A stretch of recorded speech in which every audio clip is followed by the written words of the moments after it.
a ideia que se tem, geralmente, a partir dos retratos que aparecem nos livros escritos no Ocidente, não é? É uma visão que é pejorativa, tem uma visão pejorativa, né? Porque esse negro, tanto africano como seu descendente, ele é construído pelo outro.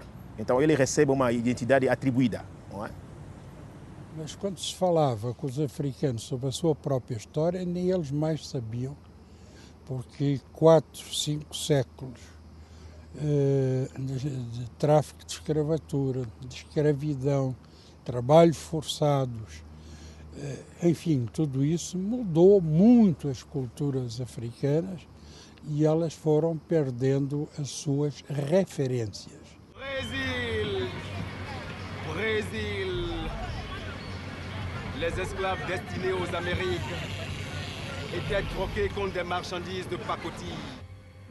Em Uidá, onde ficava um dos grandes portos de embarque de escravos, os negros percorriam um caminho de 5 quilômetros da cidade até o porto.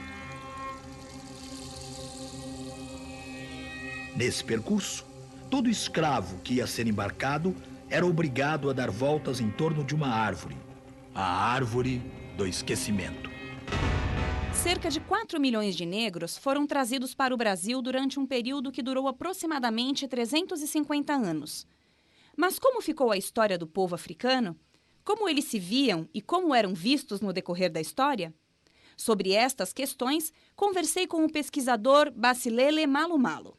Se nós pegarmos, por exemplo, os primeiros contatos que vão se dar entre africanos com europeus a partir do século XV, passando o século XVI, XVII, século XIX, as imagens que vêm são imagens negativas, não é? Onde esse africano ele é visto como selvagem, ele é visto como primitivo, é visto como um povo sem história. É claro, se trata de uma identidade atribuída da parte do europeu para com os africanos. Ali, o mesmo africano, no processo da empresa da escravidão, aqueles que são levados para cá, a escravidão europeia os transforma em objetos, são vistos como objetos. Então, basicamente, a gente recebe essas imagens. Também no Brasil, o negro em si, a partir de um olhar europeu, ele recebe essa carga negativa, não é? De objeto, de selvagem, de animal, aí vai. Basilele nasceu no Congo e está no Brasil há 12 anos. Ele é doutor em Sociologia pela Unesp e estuda, entre outras coisas, a história da África. A palavra escolhida por ele para tratar do tráfico de escravos africanos é a diáspora. A diáspora é, assim, de uma perspectiva etimológica, ele tem a ver com dispersão. É como se fosse, como a gente chama lá, uma fruta que brota assim, e sai, se expande, né? Tem a ver com dispersão. Diáspora tem a ver com o navio que vai andando. Só que esse navio que vai da África para o Brasil, ele traz informações, ele traz gente, ele traz cultura, ele traz música, ele traz a religião, traz a beleza. A cultura e a religião são traços de uma história que atravessou o Atlântico e colaborou para a formação da identidade brasileira. Conhecer a história da África é entender melhor a história do Brasil. A história da África só veio assim, acrescentar uma parte da nossa humanidade, acrescentar uma parte da nossa identidade nacional. A história da África só veio fazer o bem, digamos, para o Brasil. Apesar que existem opiniões que são contrárias, mas nós temos essa convicção. Da mesma forma que a história geral da África, ele desempenha um papel também na África, né? No sentido de construção de suas nações, seus estados. Só que a gente vai perceber ao longo do tempo, na escola, nos livros que se publica, geralmente o que era reconhecido e reconhecido é a cultura europeia. Então, há muito tempo, por mecanismo de preconceito, de racismo, uma visão eurocêntrica presente no meio de quem fabrica a cultura no país, essas duas contribuições, indígena e africana, foram colocadas de lado. Uma vez que nós assumimos a Lei 10.639, ele começa a nos proporcionar uma oportunidade de discutir outra parte da nossa cultura que foi esquecida.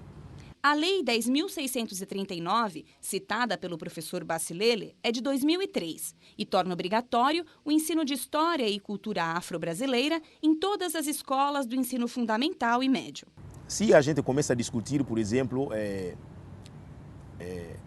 a África no Brasil, levando em conta a questão da África como berço da humanidade, esse tema nos remete primeiro ao encontro da nossa origem comum.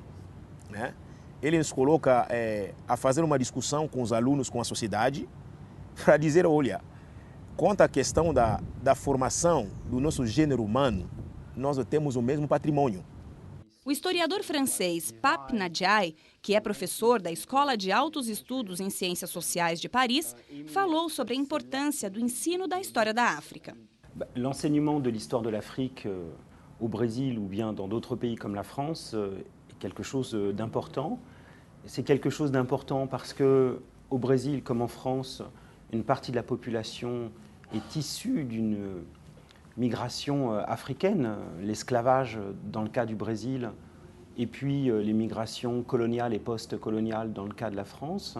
Donc c'est important pour cela, mais c'est aussi important plus globalement pour la société française ou la société brésilienne, me semble-t-il, parce que cela nous aide à penser ou à repenser les liens entre nos pays et le continent africain.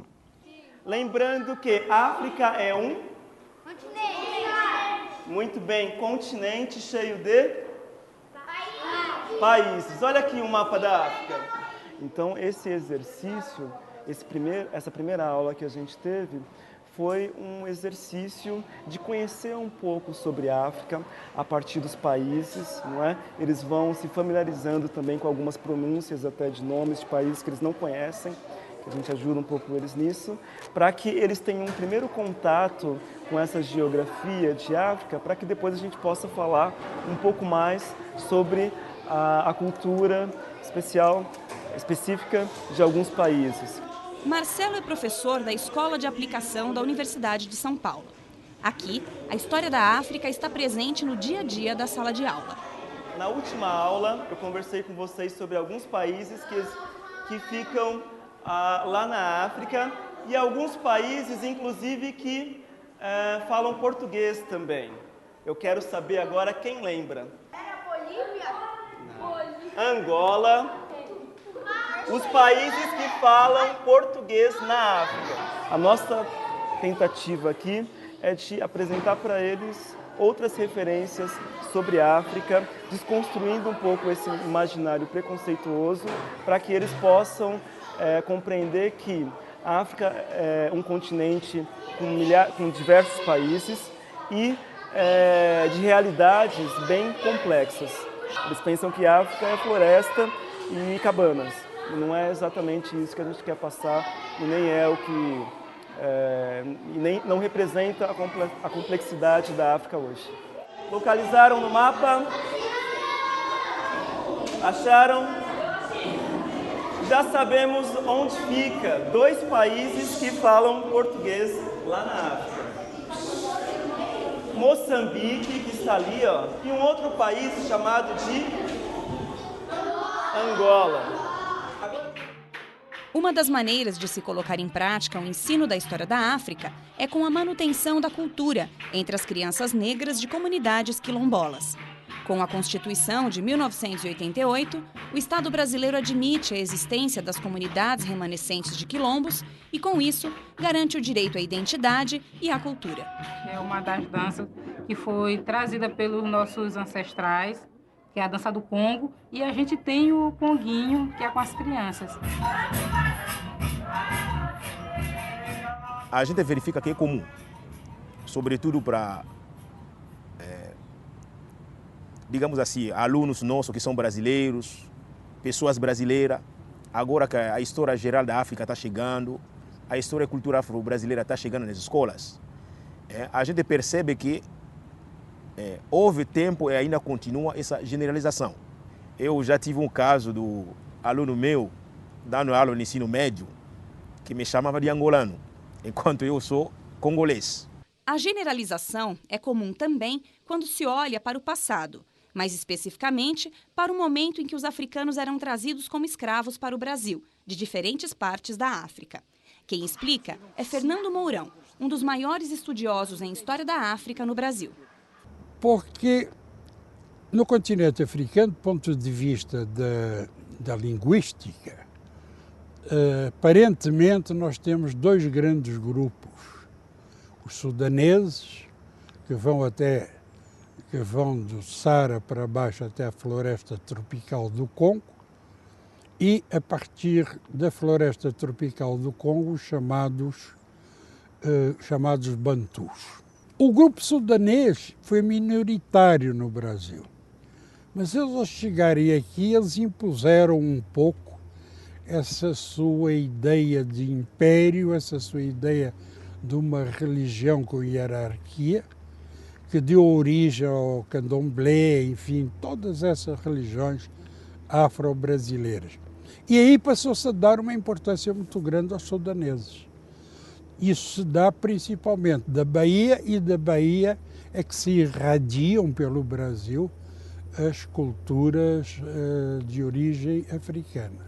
Até há muito pouco tempo atrás, os bantus eram considerados, digamos, como escravos menores, e os sudaneses como os escravos mais caros, com maior formação. O interesse em estudar temas relacionados à história da África é algo recente. A Unesco publicou em português a coleção História Geral da África.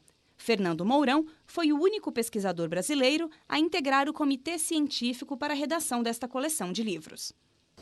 Havia que fazer um esforço para tentar apresentar a África do ponto de vista dos africanos. Então a História Geral da África, ela é mais um roteiro para que hoje as pessoas comecem a estudar a história africana ou a história tradicional, indo, digamos, aos árabes, mas é preciso você conhecer árabe, aos mosteiros lá da Abissínia e principalmente aos europeus.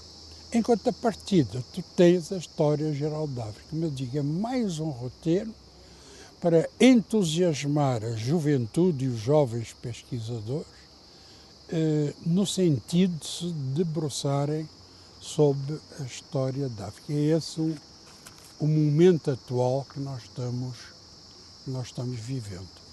La question donc aujourd'hui, c'est de repenser les savoirs sur l'Afrique et en particulier d'abandonner les perspectives classiques qui sont les perspectives européano-centrées. Finalement, cette perspective-là, elle nous invite à considérer que l'Europe n'est plus le centre du monde, n'est plus le centre de production de savoir sur le reste du monde. Madagascar está aqui, sabia?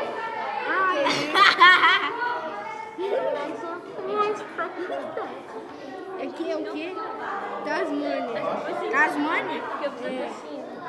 Tanzânia, não era? Era Tanzânia!